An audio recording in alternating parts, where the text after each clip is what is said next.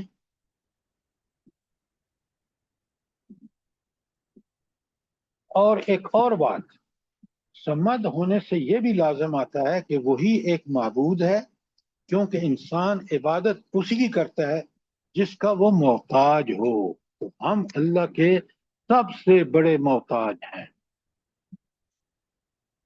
اچھا، یہ تو تھی آپ کی اللہ الصمد، اور اس کی تشریح آپ کی سمجھ میں آ گئی؟ جی جی سر جی. الحمدللہ. کوئی سوال آپ کا؟ اچھی طرح اس کو سمجھیں تاکہ جب ہم سورہ فاتحہ نماز میں پڑھیں یا قرآن میں پڑھیں تو ہمارے بیک گراؤنڈ میں یہ ساری چیزیں ہوں، تاکہ ہم اس کی 1/3 قرآن کیوں ہے، تاکہ ہمیں پوری طرح سمجھ آ جائے کہ یہ عقیدہ توحید جو پورے دیگر عقائد کا بھی سرچشمہ ہے اور جو بنیاد ہے پورے دین اسلام کی. اور اگر یہ کمزور ہے جیسے آج امت کا مسئلہ ہے تو آپ دیکھ لیں پورا دین کمزور، پورے عقائد کمزور، پوری سیرت کمزور. اور اگر یہ ٹھیک ہے جیسا کہ صحابہ اور صحابیات کا تھا تو آپ دیکھ لیں وہی مدینہ النبی جو ہے، جو شہر جو نبی کریم صلی اللہ علیہ وسلم کے نام سے مشہور ہوا، اس میں دیکھیں کیسی برکتیں آئیں. بالکل سر. عقیدہ توحید میرا اور آپ کا، اور جو ہم سے جڑے ہیں ان کی پوری کوشش کریں کہ وہ عقیدہ توحید کے بارے میں بڑے کلیئر ہوں. جی سر، اس میں ہمارا فائدہ ہے، اللہ کا کوئی فائدہ نہیں ہے. ہم توحید پہ ہوں، اللہ عبادت کریں نہ کریں، ہمارا اپنا فائدہ اللہ نقصان تو ہے. سمجھ ہے نا، بے نیاز ہے. جی سر، بالکل.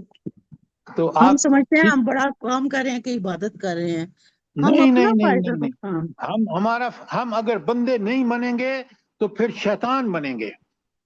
بالکل آپ نے ٹھیک کہا. یہ میرا اور آپ کا فائدہ ہے کہ ہم اللہ ہی کے احکامات، اس لیے کہ توحید جس کی پوری تشریح ہم نے آپ کے سامنے ہے، ہینڈ آؤٹ آپ کو بھیج چکا ہوں، کہ وہ اس کا تقاضا ہے کہ میری اپنی یہ جو نیکی میں کرتا ہوں وہ میری ذات کے لیے ہے، اللہ کو کوئی فائدہ نہیں پہنچتا. اور اللہ آپ دیکھ رہے ہیں جب ہم یہ قوم ذلت اور پستی کی گڑھے میں گھستے ہیں تو اللہ تعالیٰ کی مدد بھی اللہ تعالیٰ واپس لے لیتا ہے. اور جب ہم اللہ کے بندے بنتے ہیں دنیا میں بھی اللہ کی مدد آ جاتی ہے، آخرت میں بھی. اچھا، 2 آیتیں ہماری کلیئر ہو گئیں. ایک تھی قل هو اللہ احد اللہ الصمد. اب آئیے لم یلد ولم یولد. اچھا، یہ اللہ تعالیٰ کو کیونکہ وہ سب علوم پر حاوی ہے، ماضی حال مستقبل پر، تو اس کو ماضی کا بھی پتہ تھا، حال کا بھی پتہ تھا.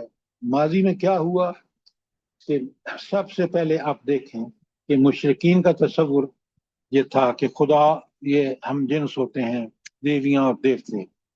اچھا، مشرکین مکہ اللہ کی فرشتوں کو بیٹیاں کہتے تھے، اس کا یہ توحید سے. اور یہود کہتے تھے کہ عزیر اللہ کے بیٹے ہیں، عیسائی کہتے تھے کہ حضرت عیسیٰ اللہ تعالیٰ کے بیٹے ہیں. اب ان سب کو نگیٹ کرنے کا توحید فی الذات، یہی بہترین صورت آیت ہے کہ لم یلد، نہ اس کو کسی سے پیدائش اس نے لی ہے، ولم یولد، نہ اس سے کوئی پیدا کیا گیا ہے، نہ وہ کسی کا باپ ہے نہ کسی کا بیٹا ہے. سر یہ اور الٹ نہیں ہو گیا؟ جی لم یلد، یہ سر کچھ الٹ ہو گیا ہے میننگ. لم یلد کا یہ ہے نا کہ اس نے کسی کو اس نے نہیں جنا. کسی کو نہیں جنا، جی، ولم یولد، ولم اور وہ نہ یولد، وہ وہ جنا گیا. کسی سے نہ جنا گیا ہے. جی سر، ٹھیک ہو گیا. ایسے ہی ہے. ٹھیک ہو گیا بالکل. اچھا، اب یہ جڑ کاٹ کے رکھ دیتی ہے شرک فی الذات کی، کہ دیکھیں نا مذکر اور مؤنث کا مطلب یہ ہے جب تک وہ ملے نہیں تو بچہ تو پیدا نہیں ہو سکتا. اور اللہ کافروں سے سوال کرتا ہے قرآن میں کہ یہ بتاؤ جب اس کی بیوی نہیں ہے تو بچے کہاں سے آ گئے؟ یہ جو یہود اور نصارہ نے اور یہ مشرکین نے اور یہ ملائکہ کو بیٹیاں بنا لیا، یہ بتائیں تو صحیح. تو آپ نے دیکھا کہ یہ ایک آیت جو ہے لم یلد ولم یولد، اس نے توحید فی الذات کو بالکل واضح کر دیا اور شرک فی الذات کی جڑ کاٹ کے رکھ دی۔ کوئی سوال یہاں تک؟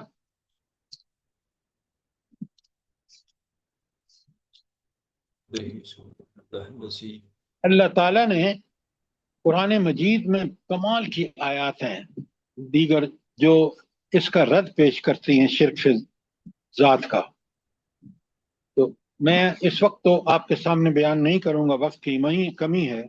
آخری آیت ہے، اور آخری آیت ہے وَلَمْ يَكُنْ لَهُ كُفُوًا أَحَدٌ۔ اچھا، کف کا ذکر تو آپ دنیا میں بھی کرتے ہیں، کب ذکر کرتے ہیں کف کا؟ جلدی بتائیں۔ کیا کرتے ہیں وہ کے ساتھ؟ شہادت کے رشتے تلاش کرتے ہیں۔ ہاں، کہ وہ برابری ہو۔ اب یہاں اللہ کہتے ہیں، اللہ تعالیٰ ارشاد فرماتے ہیں کہ اس کی کف کا اس کی کوئی برابری کر ہی نہیں سکتا۔ کس میں برابری نہیں کر سکتا؟ جلدی بتائیں۔ ذات، صفات، حقوق، کسی بھی صفت میں برابری نہیں کر سکتے۔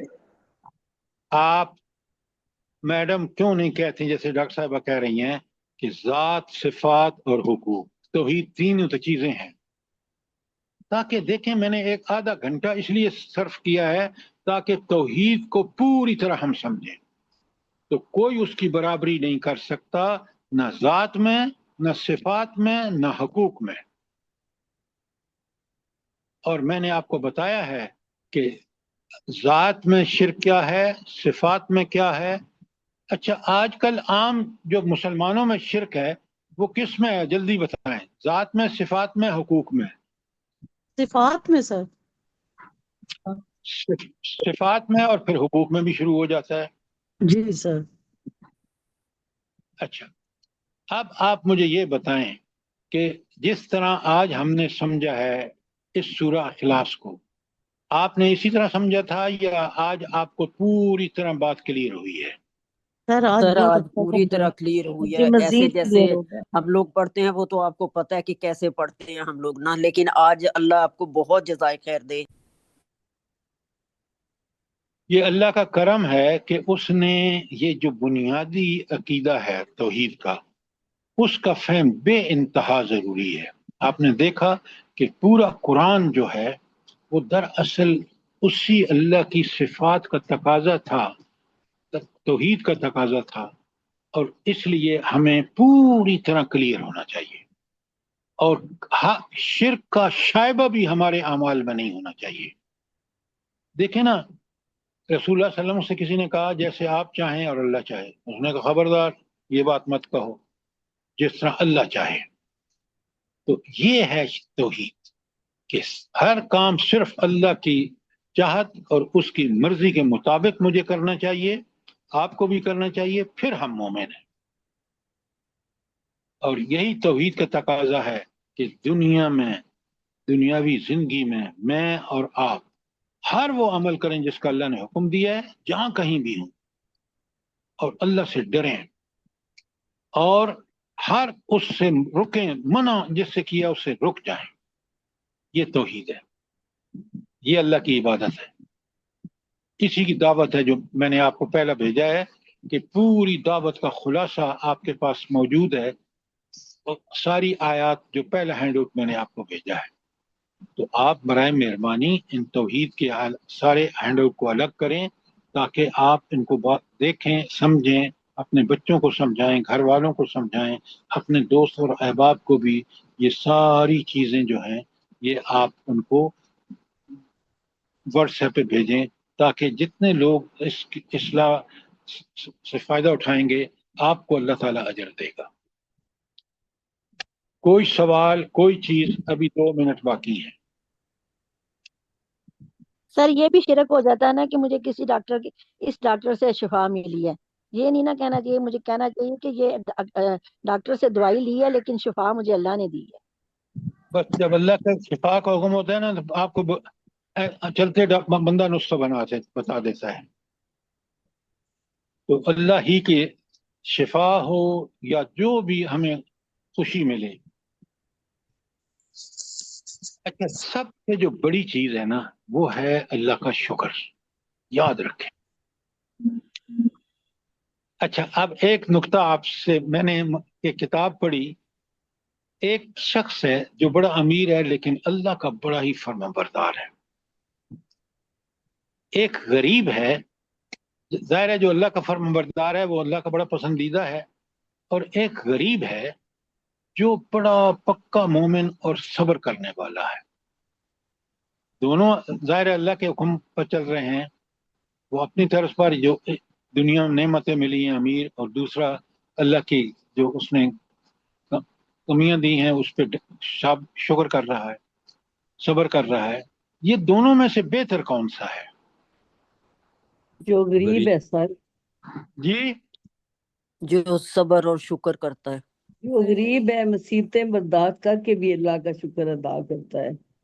ہاں لیکن اس کے مقابلے میں اس بندے کو تو دیکھیں جو امیر ہے، وہ بالکل اللہ تعالیٰ کے احکامات کے مطابق چل رہا ہے. یہ ہیں وہ چیزیں، بڑے غور سے سنیں آپ. ان دونوں میں اللہ تعالیٰ کہتے ہیں کہ جو تم میں سب سے، سورہ حجرات میں، جو سب سے زیادہ متقی ہے وہ اللہ کا محبوب ہے. تو ان دونوں میں اللہ تعالیٰ کا پسندیدہ وہ ہے جو ان دونوں میں سب سے زیادہ متقی ہے. متقی ہے. بات سمجھ آئی کہ نہیں آئی؟ جی سر، جزاک اللہ جی خیر. سر. تو ہمیں اللہ تک متقی بننے کی توفیق عطا فرمائے. اور آمین. آمین ثم آمین. اللہ پاک ہم سب کو عمل کی توفیق دے، آپ کے ساتھ جو جڑے ہوئے ہیں ان کو بھی، اور آمین. تمام دنیا کے مسلمانوں کو، اور ہم لوگ کے اولادوں کو بھی. ربنا تقبل منا انك انت السميع العليم وتب علينا انك انت التواب الرحيم. جزاك آمین الله. ثم آمین. جزاک اللہ آمین. خیر. اللہ جزاک پاک آپ اللہ. کو صحت تندرستی والی زندگی دے، اور اسی طرح ہم لوگ آپ کے ساتھ جڑے رہیں. آمین. آمین. اللہ